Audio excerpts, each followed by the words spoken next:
To my channel है। धेरै पछि फेरि ब्याक भएको छु।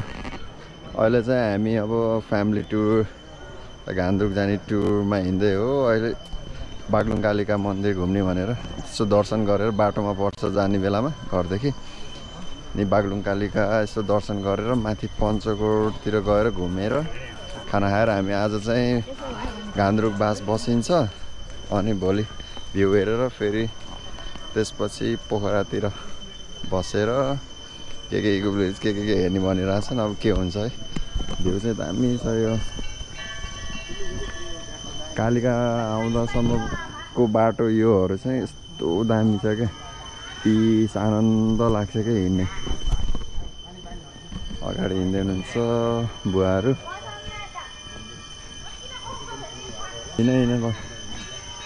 कहाँ हिँडेको र हामी? कालिका मन्दिरमा। के माग्ने र कालिका मन्दिरलाई नमस्ते गरेर के माग्छौ त? दोजा पढ्न धेरै आयो भन्नु पर्छ नि। सबै मान्छेहरू छन्। यता अगाडि हेर्नुहोस् होला, यता मेरो बहिनी, यता सानो मम्मी आमा अगाडि हुनुहुन्छ, यता म छु। आजको भ्लग हो मेरो होइन ड्याडीको हो। यता जङ्गल छ हेर्नु, लामो लामो बुट्टा छ यता हेर्नु त। यता पुरै घामलाई सेक्यो छ, घामलाई छेके छ।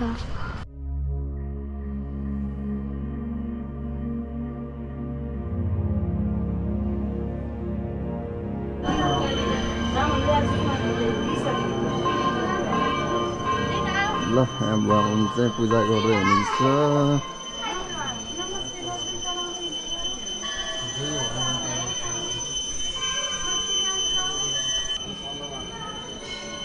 ल टीका ग्रहण कार्यक्रम बाजेको हातबाट यहाँ।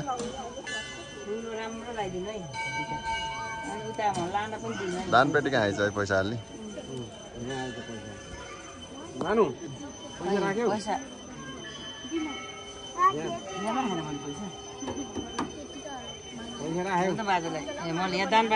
दान पात्र आएछ कि त्यहाँ। ल अब बागलुङ कालिकाबाट हामी हिँड्यो है अब पञ्चकोटतिर। पञ्चकोटबाट फर्किने बाटो।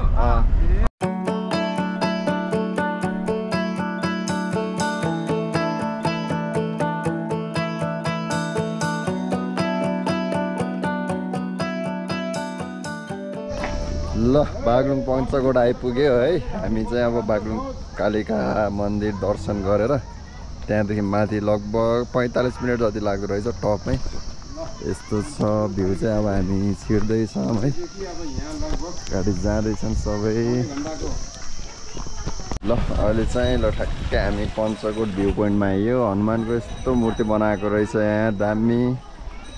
मान्छेहरू पनि राम्रै हुँदो रहेछ। तिहारको भोलिपल्ट नि घुम्ने अहिले चाहिँ मान्छेहरूलाई घुम्ने रहर चाहिँ नेपालीहरूलाई घुम्नुपर्छ, इन्जोय पनि गर्नुपर्छ भन्ने चाहिँ लागिरहेछ है मान्छेहरूलाई। अहिले चाहिँ आन्तरिक पर्यटकै बढी। अब यो आन्दोलन गर्दाखेरि जेनजी आन्दोलन गर्दाखेरि बाहिरी पर्यटकहरू अलिक कमै छ। नेपाली पर्यटकहरू पनि छन् घुम्न चाहिँ।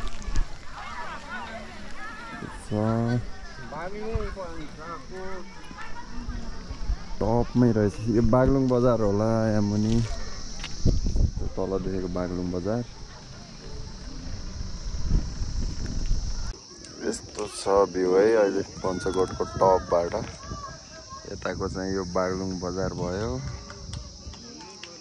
पञ्चकोटको मेन पोइन्ट यहाँ भयो। माथि यता माथि चाहिँ हनुमानहरूको रहेछ।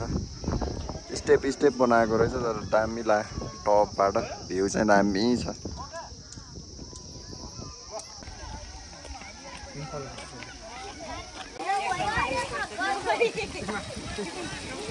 अब हामी पञ्चकोट घुमेर हिँड्यो है नि त अनि बाबु। ल पञ्चकोट घुमियो। अब हामी घान्द्रुकतिर। ठाउँ चाहिँ दामी चाहिँ लाग्यो। अब माथि टपमा आएपछि तलको भ्यू हेर्न त मजै आउँछ कि जहाँ गए पनि। तर राम्रै रहेछ ठाउँ यहाँ। जाम बाबा यहाँबाट कहाँ हिँडेको देखिन्छ त नजिक जानुपर्छ कि यहाँबाट त देखिन्न अब छिटो ढिलो भयो देख के छ र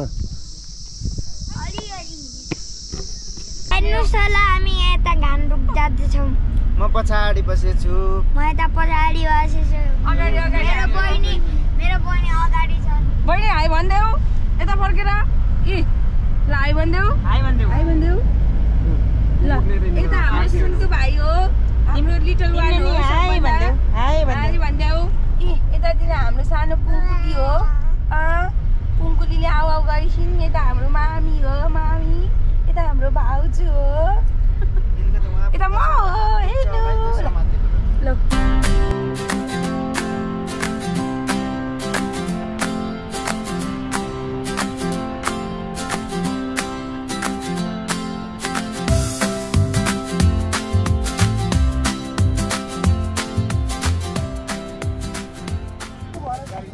ल घान्द्रुक आइपुग्यो है बल्ल बल्ल बाटो त डेन्जरै रहेछ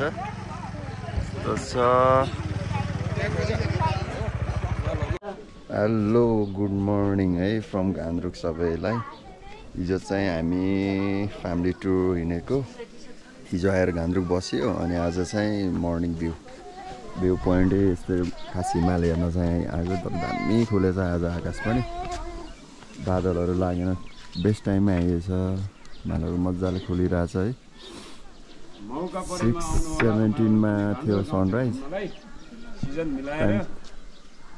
भइसकेको छ हिमालहरू दामी देखेको कि झन् हिजोको हाम्रो स्टे चाहिँ ओल्ड भिलेज हिलमा थियो अब हामी अझै भ्यू पोइन्ट हेरेर एकछिन घान्द्रुकको गाउँ घुमेर अनि ब्याक टु पोखरा हुन्छ होला आज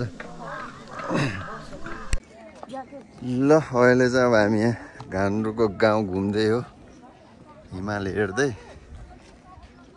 यस्तो छ दामी आकाश चाहिँ क्लिन छ आज खुलेको भएर भ्यू पनि दामी देखिरहेछ मान्छे त कति हो कति यो चाहिँ अहिले पिक टाइम भएको भएर यो बेस्ट टाइम हो नि त घुम्नको लागि त्यही भएर टुरिस्ट त कति हो कति क्या आम्मामा होटलै नपाउने मान्छेहरू त कति फर्क्यो अब नपाएर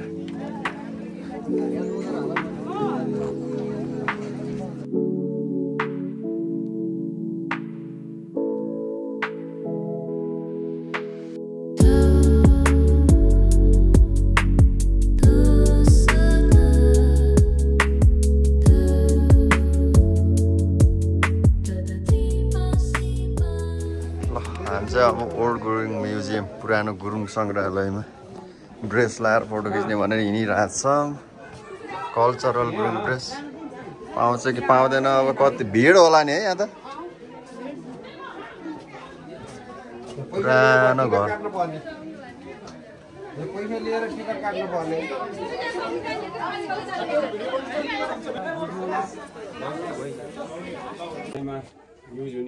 गुरुङ म्युजियम है यो पहिला पुर्खाहरूले युज गर्ने सामानहरू यस्तो छ सुत्थे यस्तोमा राडी होइन यो खाडी प्योर हातले घरमै बनेको यो चाहिँ धामी झाँक्रीहरू गर्दाखेरि पहिला यस्तो थियो नि त चलन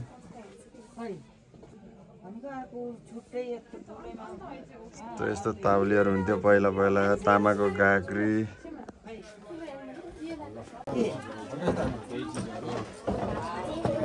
पहिला यसरी मुही पार्थ्यो दुध हालेर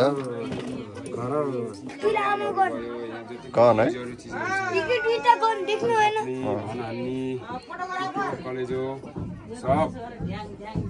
पहिला युज हुने आजभोलि त यस्तो गन युज हुँदैन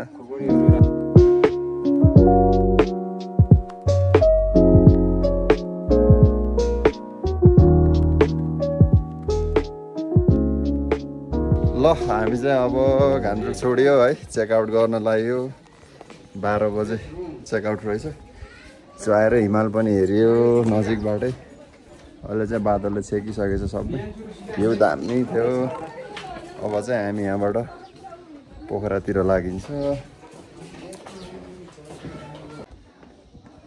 ल लाग्यो अब घान्द्रुक छोडेर। कस्तो भयो छेमा स्टे? एकदम रमाइलो राम्रो छ। सबै आउनु होला हिमाल हेर्न होइन नजिकबाट। नजिकबाट माछा पुछ्रे हेर्न आउनु होला सबै। यस्तो ठाउँमा है माथि लेकमा हेर्नु जर्मन बेकरी सुविधा त सबै छ क्या फेरि। सब हिँड्दैछन् हाम्रो टोलीहरू है। हिमाल ब्याकग्राउन्डमा माछा पुछ्रे देखिँदैछ अलिअलि अझै पनि। अहिले चाहिँ यहाँ 10 बजिसक्यो बिहान 10-11 बज्न लागिसक्यो।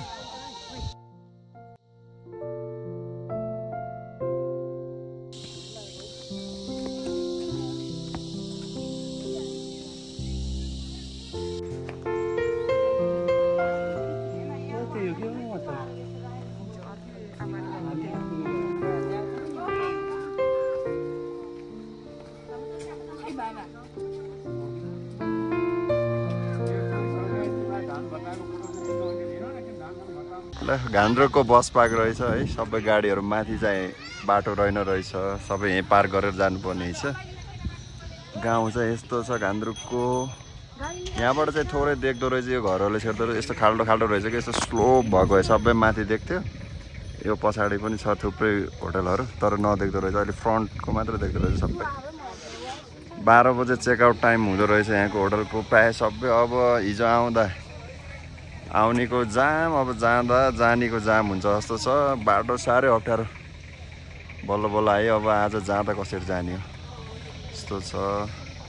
अरू केही छैन। यही हिमालले गर्दाखेरि यसको सौन्दर्य छुट्टै भएछ। गाउँ त जता पनि यस्तो सेमै हुन्छ नि। हिमाल नजिक भएको भएर